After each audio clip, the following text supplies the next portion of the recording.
because an awful lot of legal work can be very tedious.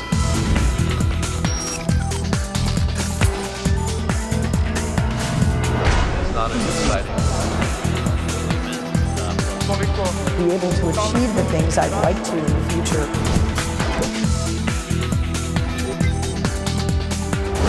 Serbian Americans.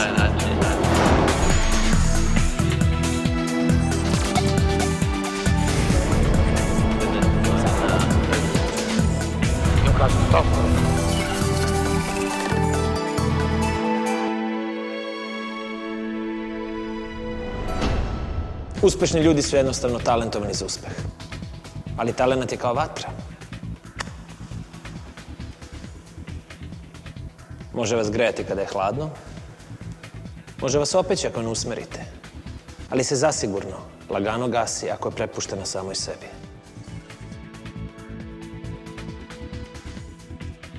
Sigurno ste se 1000 puta zapitali šta to uspešni ljudi rade drugačije. Koja je tajna formula? Mnogo puta ste pomislili kako drugima lako, kako neko stoji iza njih, kako vi niste te sreće. Krenimo od vašeg ličnog iskustva. Koliko puta ste se žalili na prijatelje, šefove, saobraćaj, šalterske radnice? Pa ni prijatelji, ni šefovi, ni saobraćaj, ni šalterske radnice se nisu promenili zbog toga. A vi se i dalje žalite i čekate da se nešto desi. Greška broj 1. Ne čekajte. Radite.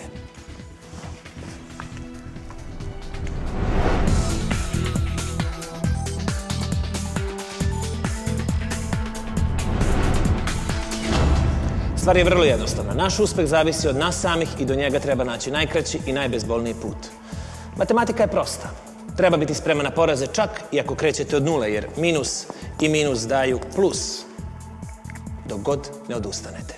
Da sve ovo ne bi bila prazna priča, predstavit ću vam jednog od naših najuspešnijih ljudi u Americi. Čoveka koji je do svog uspeha stigao upornim i napornim radom. Aleks Maceski.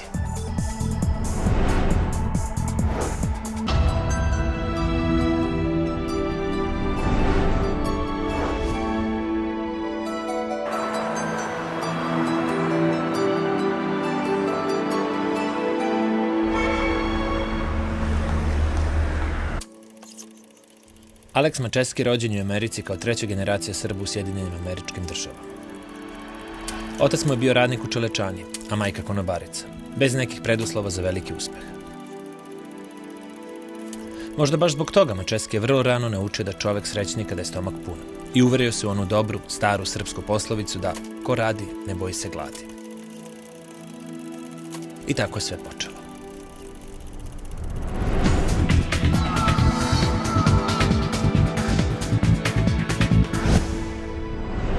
My name is Aleks Maceski. I was born in Warren, Ohio. I was actually born on a kitchen table because my parents could not afford to go to a hospital for my birth. But somehow, through the grace of God, I was able to get a good education, get many opportunities, and started my career in the newspaper business when I was 15 years old.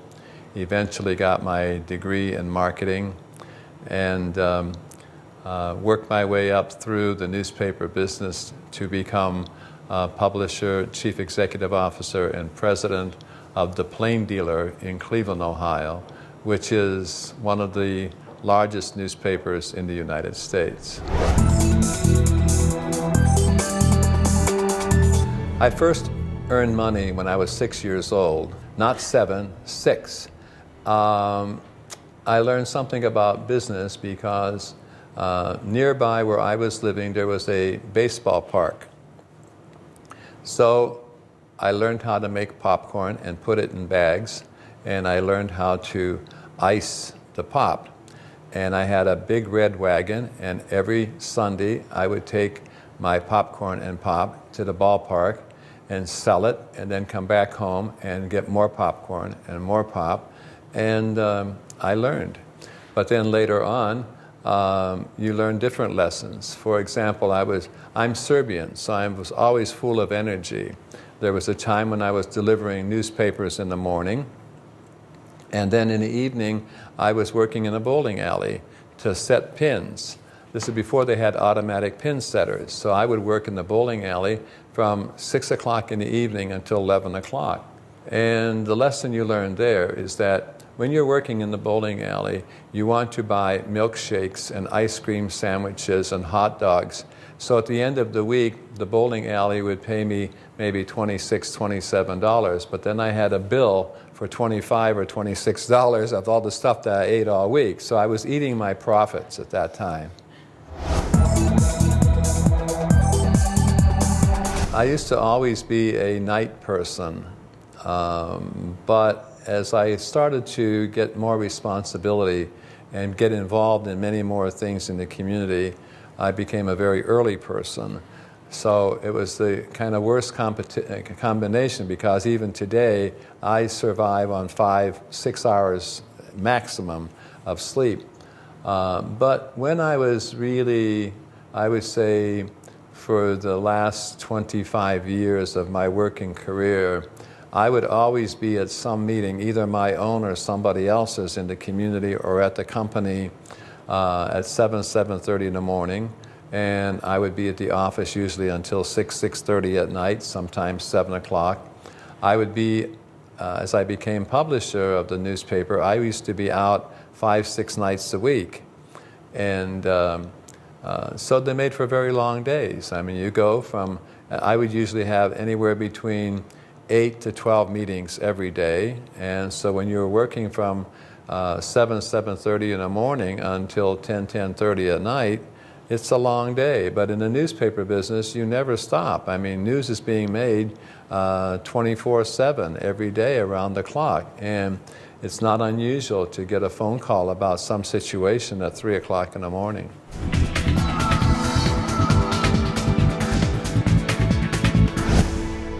Naporan rad je ključ svakog uspeha. Zato je Maceski radio i po 15 sati dnevno i uvek davao 100%. Naravno, i među vama ima onih koji daju 100%. Ponedeljkom 10, utorkom 25, sredom 15 i tako do kraja nedelje. Ma izađete vi i na više od 100%. A što se tiče satnice, i tu ste pravi mahiri. Ako vam se desi da na posao stignete kasnije, vi to odmah nadoknadite i odete kući ranije. Jel tako? Čist račun, duga ljubav. I don't think anyone can succeed on their own. They have to have help. I think they have to a degree, they have to have the grace of God to be with them. I was very fortunate. Along the way, I always managed to meet people who could impart different lessons for me. Whether it was early as a sports writer and a sports editor who was a stickler for details, it taught me to learn details, whether I was covering a football game or a baseball game or whatever, to really pay attention to the details. And in the early years of the newspaper, I not only wrote stories, but I wrote the headlines and laid out the pages and did the proofreading. So you learn all aspects of the business. Later on, particularly as I was being trained to take over labor relations and human resources, you learn the art of compromise, and you learn how to say no when you have to say no. And my philosophy to a degree was that particularly in management, that it was similar to having an iron fist in a velvet glove, as they say. You can take a soft approach, but you can still be very firm in what you're trying to accomplish.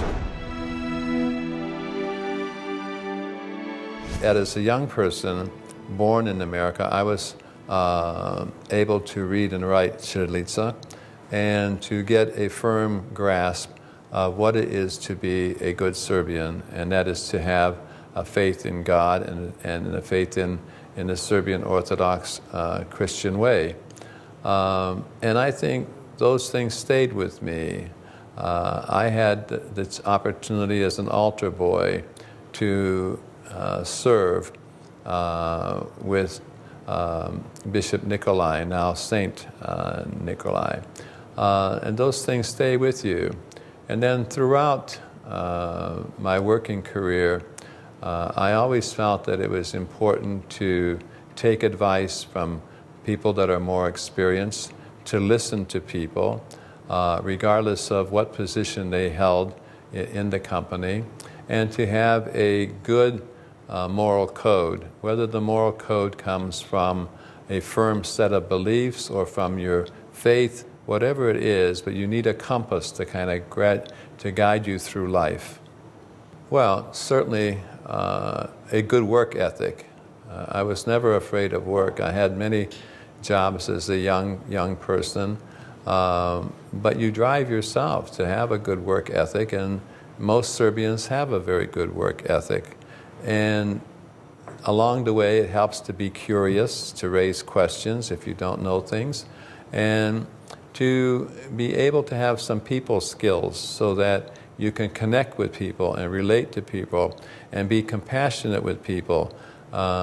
You can be very firm but still be very compassionate and understanding and take an interest in the people around you.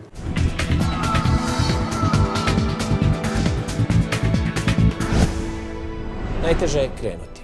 Ali ni Maceski nije imao baš sjajan start, pa ipak i loš početak je i dalje početak.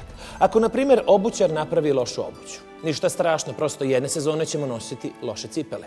Ali on će do sljedeće sezone to popraviti svojim mukotrpnim radom, jer jedino takvim radom možemo popraviti greške i stići do uspeha. In the old days, I mean, when we had several newspapers in the city, and Wall Street Journal was being printed at our place, and we had competitors, then newspapers were not inclined to take a tough line because they were afraid if they took a strike from the unions, then the other competition would keep publishing. But in time, some of the competition was eliminated, and you could take a much stronger position with the unions. And we did. And you can be fair, but you can also eliminate what we call the feather bedding. And in the end, we ended up with very good relationships with the union by being firm. You have to be able to say no 100 different ways because of the demands. And you have to know when to take a strike. I mean, in our case, we had 1,500 employees. 2/3 of them were spread over 10 unions, and some of them were very militant. But we kept working at getting different parts of the contract straightened out. But in the early 90s, when we built a $200 million plant for distribution and printing, I had the chief union person in, and I said, we will make a reasonable settlement financially at the table, but some things have to change. And if we cannot agree at the table, I'm going to publish without you. So when you say that, you better be prepared to do that, and I was. So we ran what I call Sunday schools, and every 3 weeks on a Sunday, I would have supervisory people print 400,000 copies of the newspaper, load them up on trucks, and take them out to different destinations. And the strongest union, the Teamsters, would watch us do that, and they became believers that we could really do it without them. They were phony newspapers, but just to show that we could print a newspaper and load them on trucks and distribute them. And they became believers. And the end result was, first time we had 10-year contract. It was unheard of in the newspaper industry to have a 10-year contract. And at the end of 8 years, they wanted a wage reopener because they needed help with their pension and health and welfare fund. So I helped them, but then I also wanted 8 more years of labor peace to get my money back. And in those last 8 years, the settlement was for wages and fringes was less than 2% a year increase, which was phenomenal. A big change came about when we decided to build a new plant. I mean, to build a $200 million facility doesn't happen all the time. And we built a very, very modern printing and distribution facility that people even 7, 8 years after the plant was built were coming to see it as a model of the way a newspaper plant should be functioning. And then later on, we built a new office for our reporters and advertising and business office people for 1,000 employees in the city, and that was another $38 million investment. And so those were two major projects that got accomplished while I was in a top management position.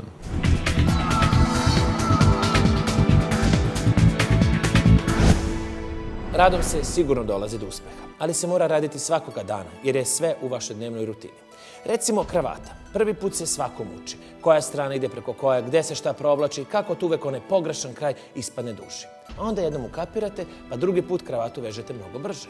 Pa onda još brže i na kraju možete da je vežete i žmureći, iz čiste zabave. Jer na sastanak se ne može doći bez kravate, niti kasniti zbog nje. Jer vreme je novac. Well, I think you have to balance your life a little bit between throwing all of yourself into your occupation or your profession, but also make sure you have some outlets. And for me, the fact that I was very intense and very diligent in working my newspaper business, I also, as a hobby, played tambura music, Serbian music, for many years. And that brought a lot of joy. And I always said that what little sanity I had left after so many years in the newspaper business, I owed it to my music because it was a great escape. And it also helped me to improve my Serbian vocabulary, because I don't like to sing Serbian songs unless I know what they mean, you know. And sometimes they mean more than just love and war. I mean, although most of them have a root in love or war.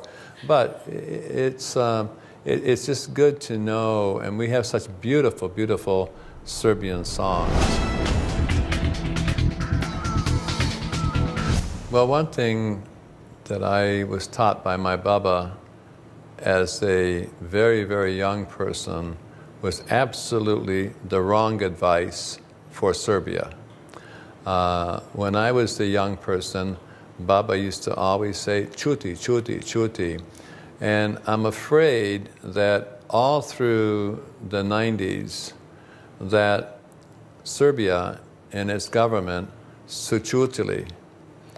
I dok su Srbi čutili i vlada je čutili, onda Hrvati su uzeli public relations firm Ruder and Finn i propaganda, i od početak onda svi su gledali na Srbi kao da su nekakvi paraja. I to još danas mene smeta. Ja bih volio da ova nova vlada radi se s dijasporom, da to se promene.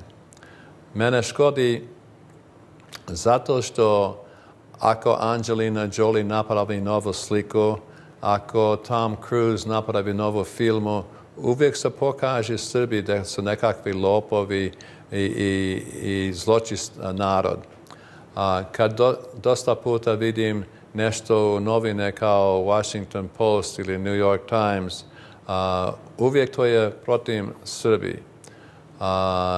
I sada već je došlo do knjige u škole. Djeca čitaju nešto o Srbiji u škole, pa dođu kući pa pita zašto tako nešto gadno se piše za srpski narod.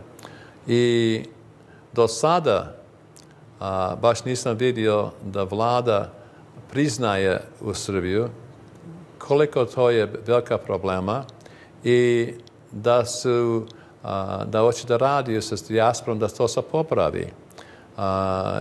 Ima nas dosta u dijaspora što nas boli u srce da vidimo kako svijet i naš država koja je puno pogrešila, nego kad vidimo da gledaju nekako zločesto za Srbi i da niko ništa ne radi za te stvari. Ja bih volio da bi vlada u Srbiju i da radio može biti sa biznis narod koji imaju para da vodi takav poslo i da radi sa dijasporom, da mi bi mogli skupa da radimo, da se popravi te stvari što su svi se zlagali za Srbima. Well, first of all, I don't think it does any good to sit around in the kafana and just drink slivovitz and smoke cigarettes and complain about how bad things are. I think it's important to try in your own way to take at least one small step how to make things better. I think it's good to have a strong work ethic. It's good to have some sort of a moral compass to guide you by. I think it's important to have a curiosity. How does this work? How can I make it better? Where do I fit in?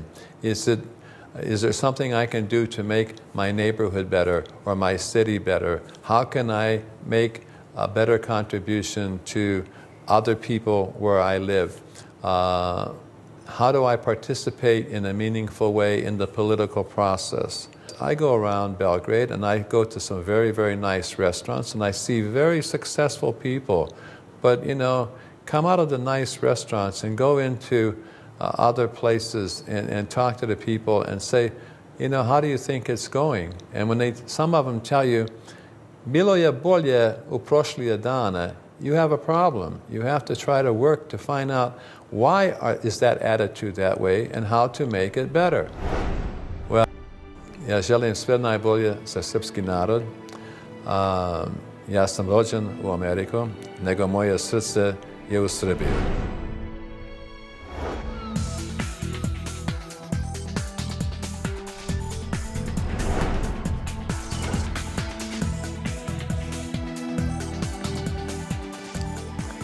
To je bila priča o Aleksu Maceskom. Čoveku koji je do uspeha došao sopstvenim radom. Ne odjednom i ne preko noći. Svakim danom pomalo. Aleks Maceski je postao to što je danas. Tamburaš u srcu i Srbin u duši. Ono što se nadam da ste danas naučili jeste da na uspehu treba raditi. Nikada nećete promeniti svoj život ako nešto ne promenite što radite svakog dana. Čak i ako sada mislite da je Aleks Maceski imao više sreće nego vi, imajte na umu da mu je ipak pošlo za rukom da do uspeha dođe sopstvenim radom. Jer uspeh je proces, a ne događaj.